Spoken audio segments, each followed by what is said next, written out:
Welcome back to Growing Up Late. This is my teacher. What is my lesson?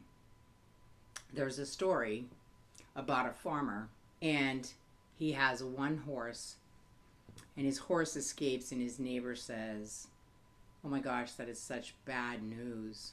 And the farmer says, "Maybe."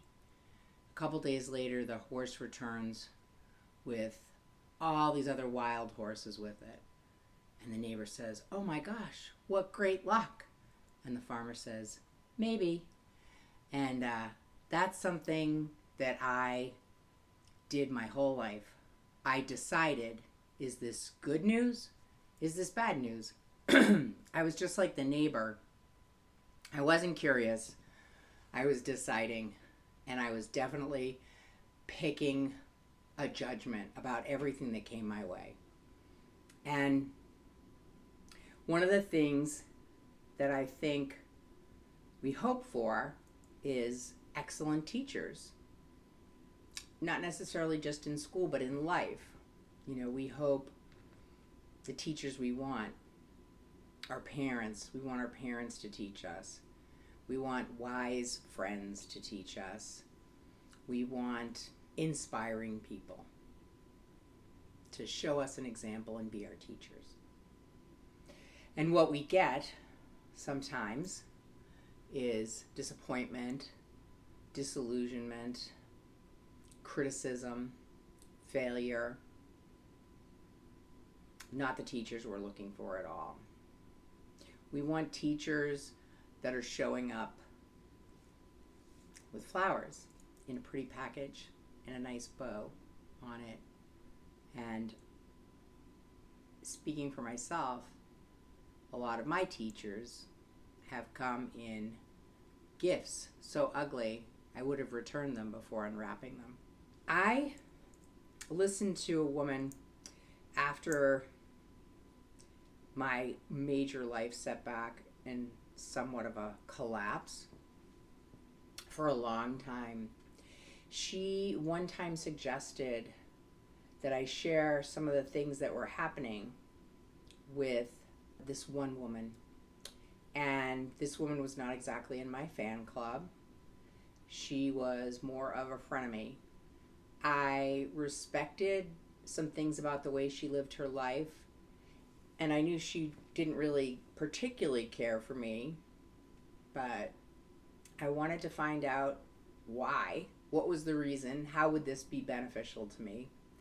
So I went to her and shared the information with her.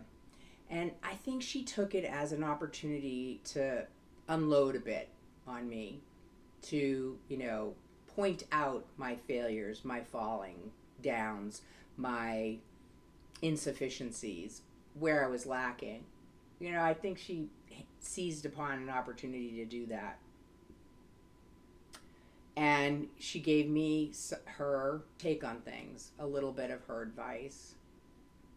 And what I came to find out after sitting with it for a little while, kind of chewing on it, was that while some of it had just been typical frenemy observations, 5% of what she said was pure gold. There really was something that I could pick up and learn and utilize and be different about.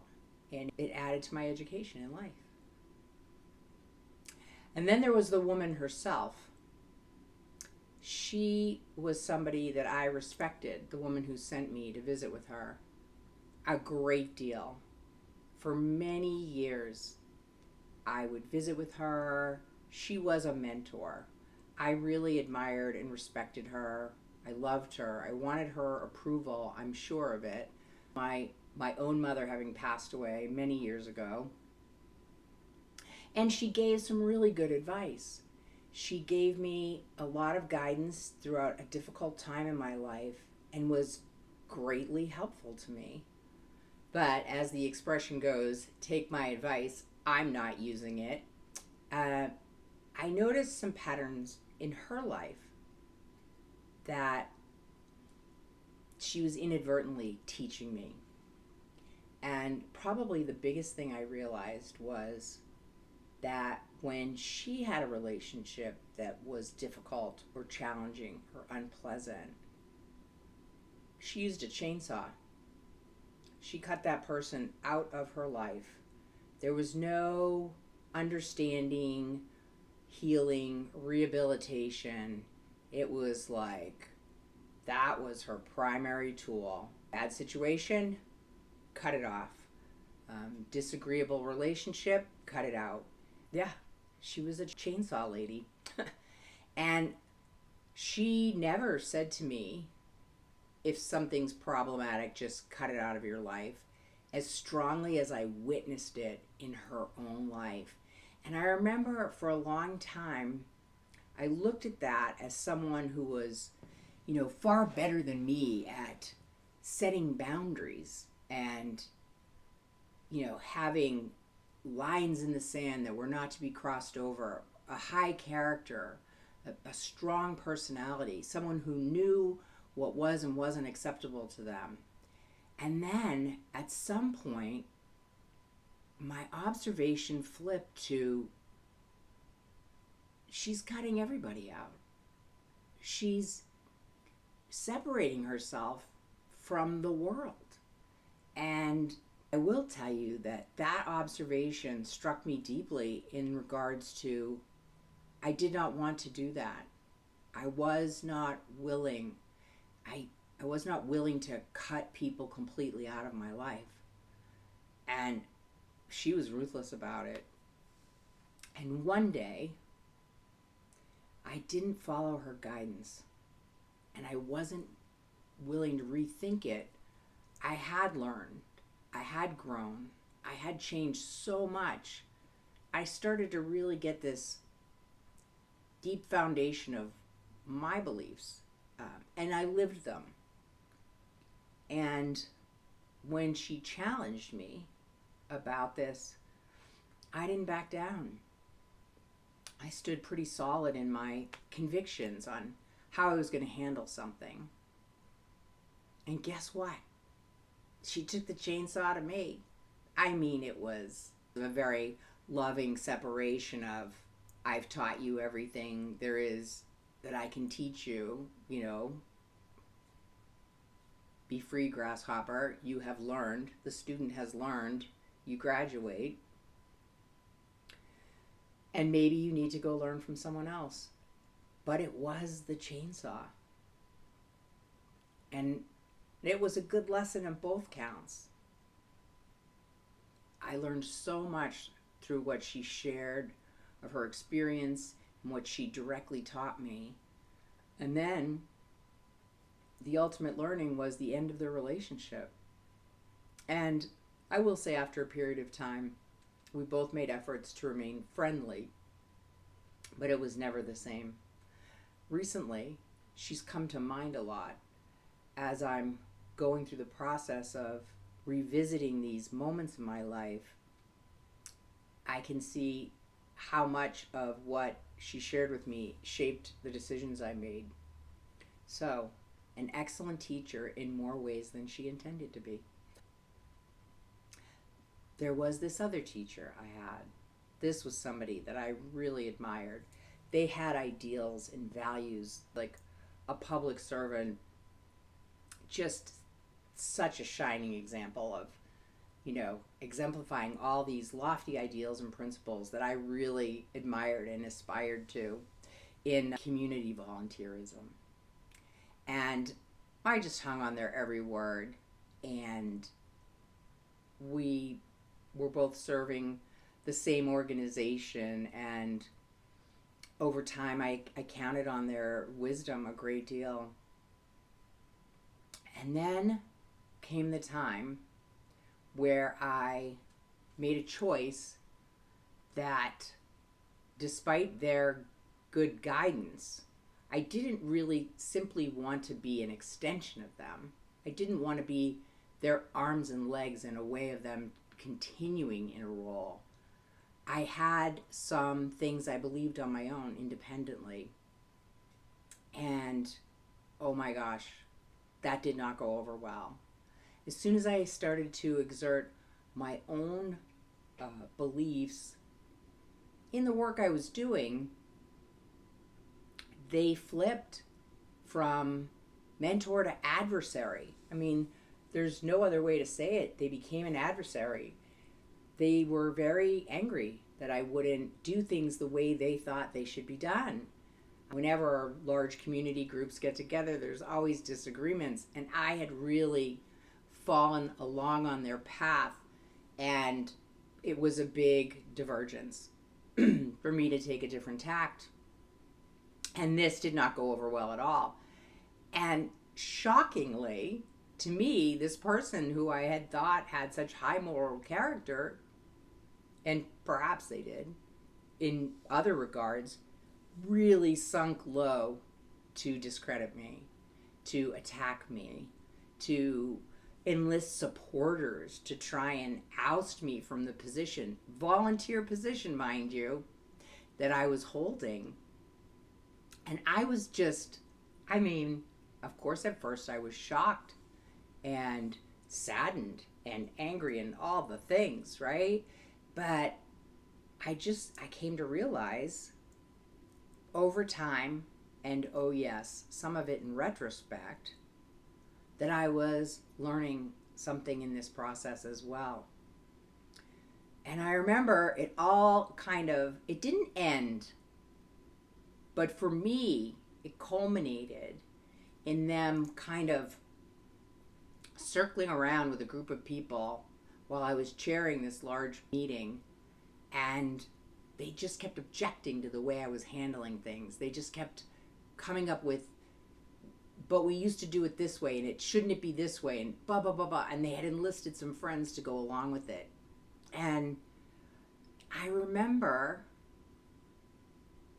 standing there at a podium, feeling like my feet were reaching all the way to the center of the earth. I felt like I was a tree that had been there for 1,000 years. I felt so rooted and grounded and certain. And I became so unconcerned with the distraction of their objections. And I just moved forward. And I stepped into owning my position rather than, meekly doing it. Am I good enough? Will I live up to their high standards?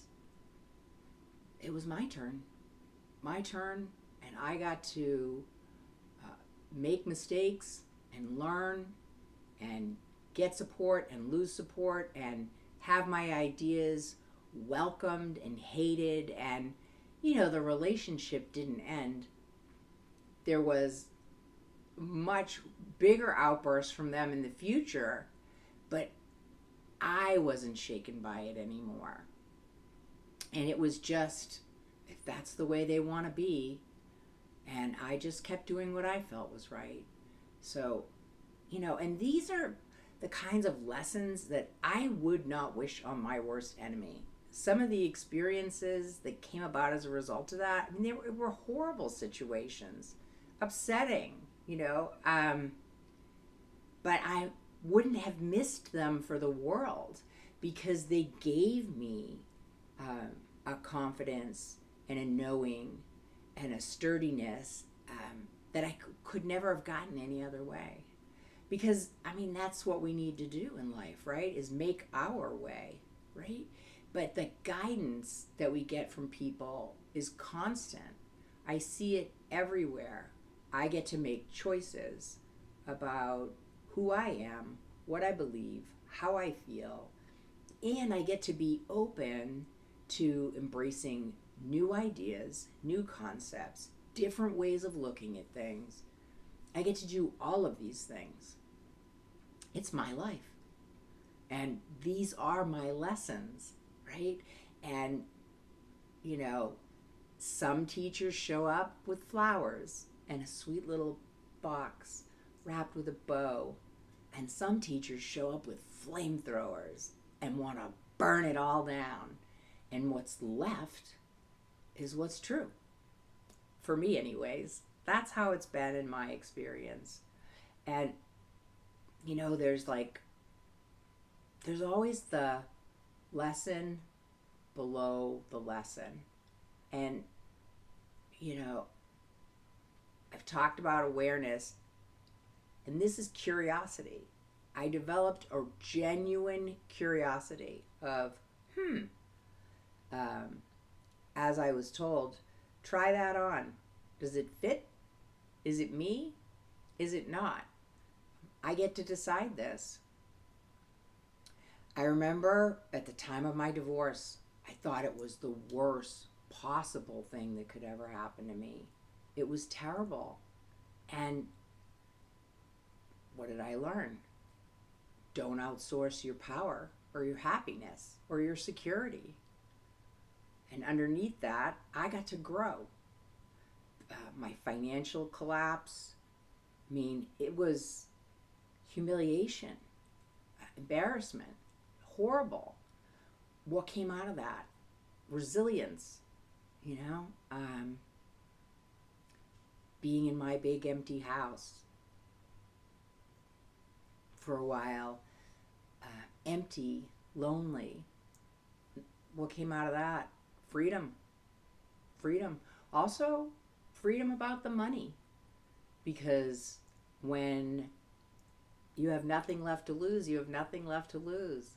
And out of that freedom came new, amazing relationships that I cherish to this day, that I chose while I was awake, paying attention. And these lessons beneath the lessons, all I have to do is notice and tell the truth about what I notice and be willing to learn, become teachable, as it were. And back to that farmer.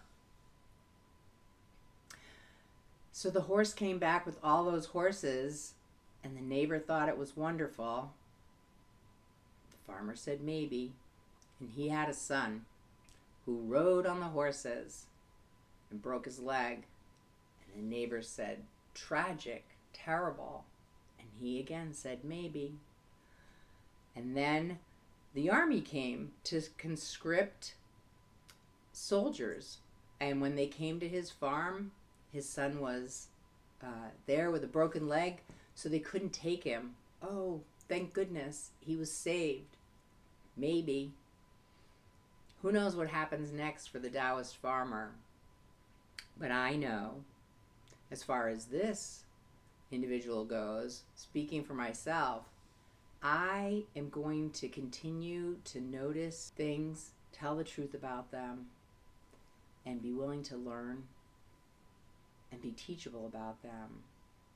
And every time, it comes up in the traffic jam, right? I'm being delayed. I need to get to the dentist. That person who's causing the traffic jam may be on their way to the hospital. I may be averting being involved in the accident because somebody was so slow I couldn't get there and didn't have to participate in the accident. It just goes on, right? There's a million things. So when, particularly, I've had some teachers, oh, by the way, who were quite wonderful. And they did come bearing flowers in a gift wrap box with a beautiful bow. But I've had plenty of teachers who were flamethrowers. They came brandishing flamethrowers. And as for me, I will continue to believe when people and situations show up in front of me, this is my teacher. What is my lesson?